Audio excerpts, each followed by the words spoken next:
What would she do? The show about life, love, and relationships.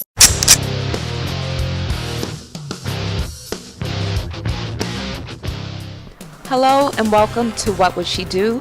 I'm your host, Saran Almond, and today we're going to give you some tips on what you need to know before your first gun purchase. We're at Blackstone Shooting Sports with Nate and Hassan. Welcome. Thank you, Saran. Appreciate it, thank you. What do you think people need to ask themselves when they think they might want to purchase a gun? Sure, I think one of the fundamental questions is for what use is the firearm going to be for? So like any other tool, there are lots of different uses and functions for firearms. So first key decision is just deciding what am I going to be using this particular firearm to do. Is there a most category for what most people come in here their reasons for wanting to purchase a firearm? Yes, what we're seeing today is typically people purchasing for self-defense, for in the home. You said mostly you're seeing people coming in for self-defense. Is it a fair question for people to consider, are you willing to kill someone to protect yourself or your loved ones? I really believe that everyone has to look within themselves to answer that question. As it relates to killing someone, that's going to be a very difficult thing to do, period, based on someone's morals, ethics, and background. My recommendation is make sure you understand how to be responsible with your firearm, how to be accountable, and that you know the North Carolina laws, since we're in North Carolina.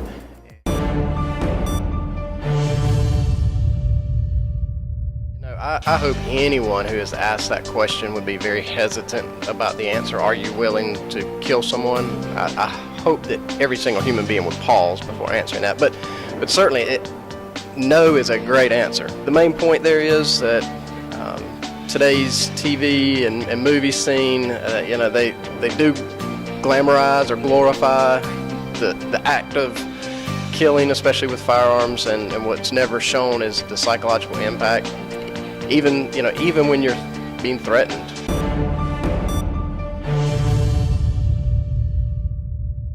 Okay, so for the people who have decided that they are definitely wanting to purchase a weapon, what is legally required in North Carolina? Yeah, sure. So the legal requirements in North Carolina for a handgun is that you have to possess a handgun purchase permit, and that can come in two different forms. One is just that, a purchase permit, and the other form is a concealed carry permit, which serves two functions. The concealed carry permit allows you to both purchase a handgun but also to carry it on your person concealed. Government issued ID and a permit to purchase for handguns, long guns, rifles, shotguns can be purchased without a permit, but the process does include an FBI background check, but that is done on the spot. You've made the decision, now you say, I'm going in, what do you need to know? Okay, I understand. For sure, so I think the first thing that you're going to have to answer at that point is what caliber and what type. So caliber and type or model that you're looking for. So I'd say that'd be one. Next thing is, how does it feel, right? So knowing that you chose your caliber and the type of firearm, being able to hold it, play with it, manipulate it, how does it feel in your hand? Generally speaking, concealment guns, ones used for self-defense in a concealed manner, are not as pleasurable to shoot and are not generally as easy to shoot accurately. Notice I didn't say the gun is less accurate. The guns can be just as accurate, but it is more difficult to shoot accurately.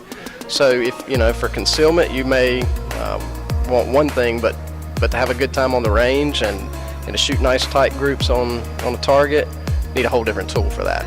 So you guys are going to take us out there and show us what some of these options are. Absolutely. And then what's the importance of practice in shooting? Like a lot of people don't consider that. They think they're going to own it, and now what? You can never have too much training. So practicing and training go hand in hand. And when it comes to possessing a firearm, if you're home you can practice what's called dry fire.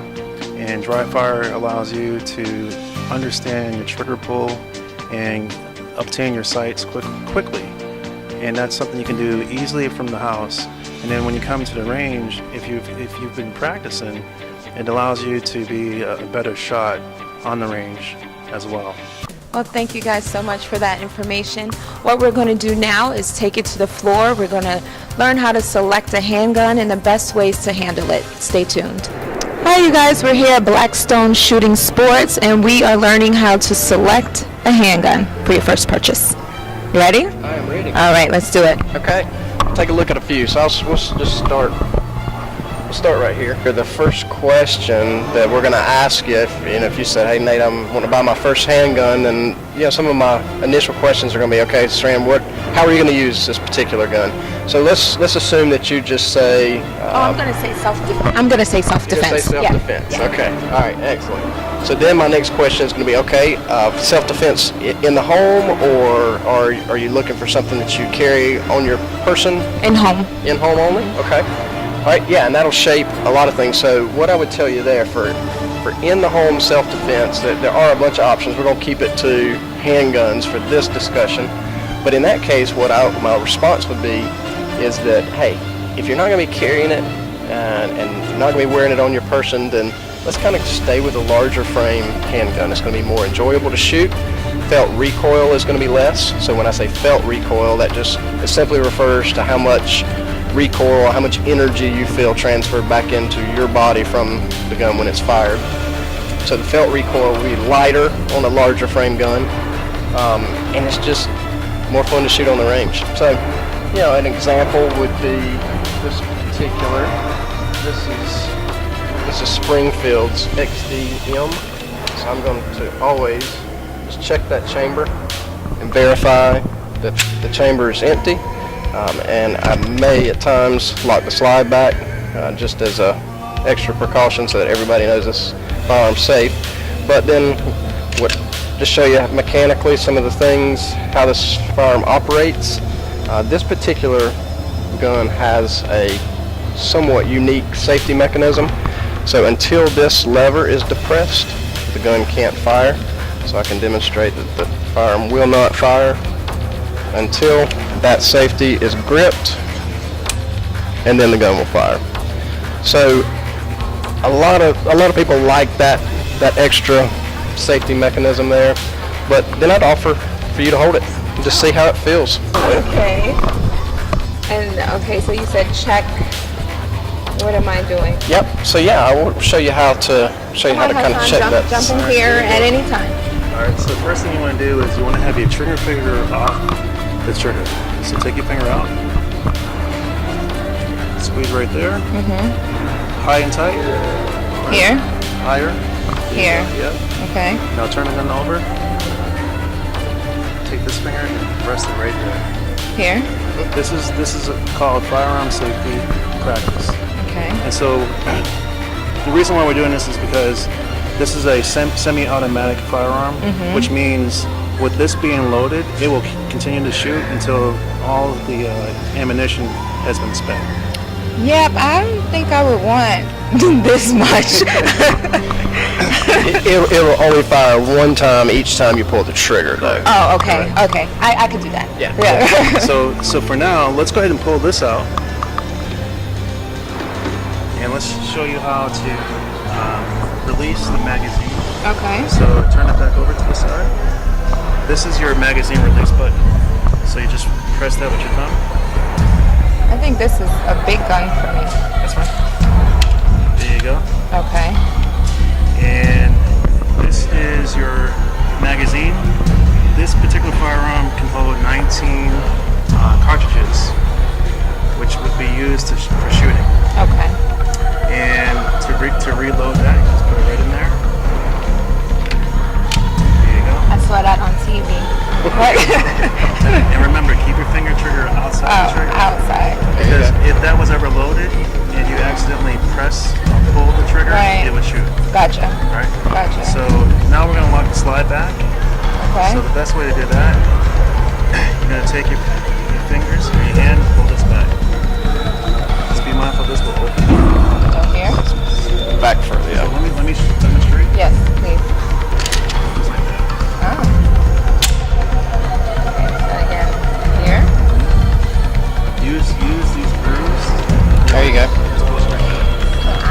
It's aggressive. That one's aggressive. Yeah, ouch. Now, you'll notice that there's a little gap there. Yes. So whenever we put our firearm down, we always want to place it down with the barrel focusing downrange. Like this? You're good. Yep. Okay. So the barrel is downrange and the slide port is up. So Okay. if there's any ammunition in there, we can see that there's something in there. Okay. If it's loaded or not. Okay. Currently, there's nothing in there. Gotcha. Right. So this is a firearm safety technique to make sure that when you're hand on the firearm and whenever you place it down just like that. Gotcha. Pick it up, finger outside the trigger. This is your slide release. And now you're locked and loaded. Okay. So we definitely learned just from watching you that maybe not the best fit for you. Right. And it, I'll be hesitant to say that it wouldn't be, but the main point, most important point is you felt like it wasn't the best Okay. fit, and so that makes it not a good fit. Gotcha. There's some things that we could do quickly that'll help you be more comfortable with racking that slide, but main thing is everybody needs to be very comfortable, so we need to continue looking till we find something that feels a little more comfortable. Nice. Okay. Good deal. She's pretty though. Yeah. She's pretty. We might say, well, let's One find of these? something. Yeah, let's see if we can find something that just. Get the purple. Get the purple. Okay. Purple's good. So again, I'm gonna check the chamber. Okay. And on this one, I'm gonna show you a different technique. So Hassan taught you one way to pull the slide to the rear. It was like that. Now I want you to try that on this gun too, because that's going to serve as a comparison to the last one. Another method is this manner. So in this manner, you're using the force of both hands against each other, and you're engaging your pectoral muscles more. So it's a little easier to get it locked back. So try it both ways. All right. So. Yep, so remember grip back here on the serrations. Keep, yeah, Oh, that was better. so much easier for Yeah, you to that lock was- that slide back. Yep, Yeah, this right here. it's aggressive. Yeah. Yeah, it's for grip. It's all about being able to grip and get that slide back there quickly. So what do I need to do to get it back? Okay, I'm gonna show you, let me demonstrate a couple different ways. So one of the easier ways is to first release the magazine. You don't have to drop the magazine all the way, but just release it a little bit, and then just pull the slide gently to the rear, and then reinsert the magazine. The reason for that is when the magazine, the other way to do it is by just pressing the release, but as you can see, yeah, it's very difficult to do with one hand, Gotcha. with just your thumb. So we'll let you. Okay. So release. Yeah, magazine release is right there under your thumb. So just press. There you go. And then that's really just enough right press there. it. And then. Just pull it back a little bit and just let it, and then just let go of it. There you go. Oh Lord. Yeah, she wasn't as ready as she thought she was. Thank you. So how does that one feel? That feels better, but I wouldn't. I need something more comfortable. Like on this left hand, pulling this is like, ouch. Yeah. Yeah. So what we just in our discussion here, and every customer is different, but what seems to be kind of coming into focus for us is you may enjoy a revolver. Since we did say that this was on the fence, Yes. there are again a lot of different choices in revolvers, but the one that I'm going to show you here is very unique because it's actually a shotgun in a revolver format, which is unique. So remember when I addressed earlier that in that self-defense scenario where you're in a high tense situation, aiming and shooting a handgun accurately is incredibly difficult. This particular model takes some of the need for accuracy out of the equation. It's a shotgun, so it's shooting a large pattern of shot. So which one is this? This is called the Taurus Judge. Okay. All you have to do to load this firearm is press this button, push the cylinder out, load the cylinder up, close that cylinder again, and it's ready to go. You can cock it before you shoot. but you don't have to. So it will fire like that. The advantage of cocking it first is if you notice when I cock it, the trigger also moves to the rear. So the trigger's now in the rear position, which means that the trigger pull is just light and short. So it'll fire easy. But here, you give it a try. Okay. Oh, she's heavy. So I'll do the same handle. That's right.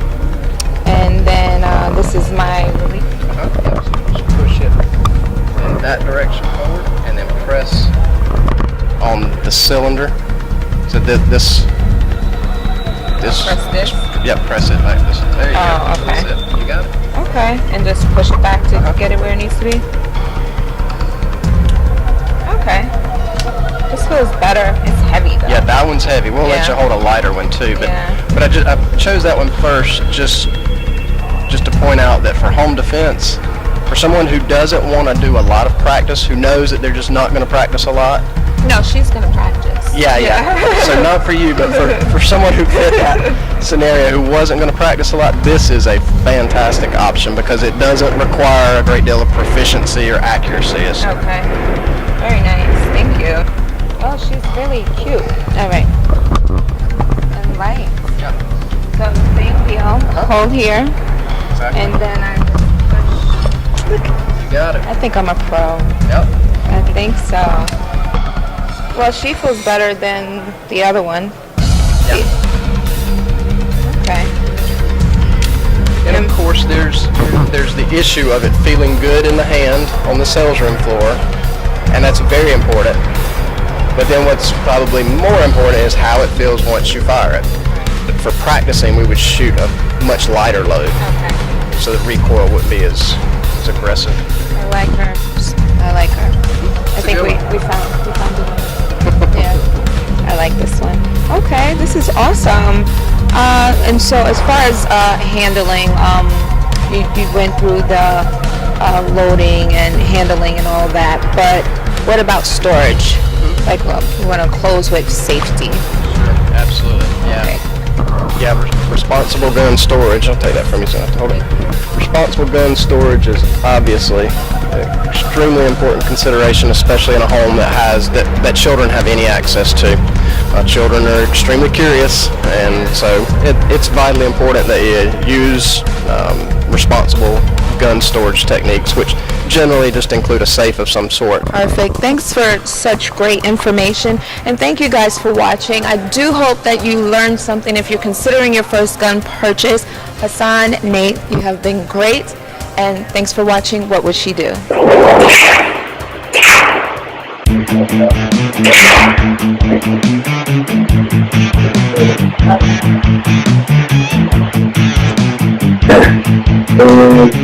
Get in position.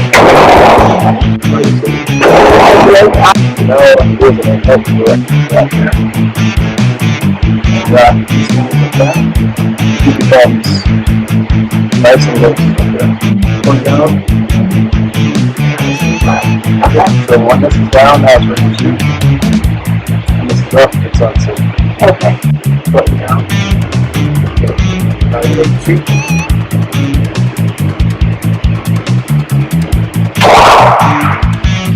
That hit anything. Yes. And down a little lower. Okay, try to put that front sight on the center. I don't know what I'm looking at.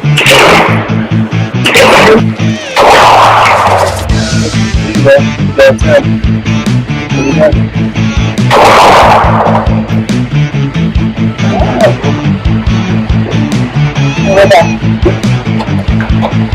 Hey.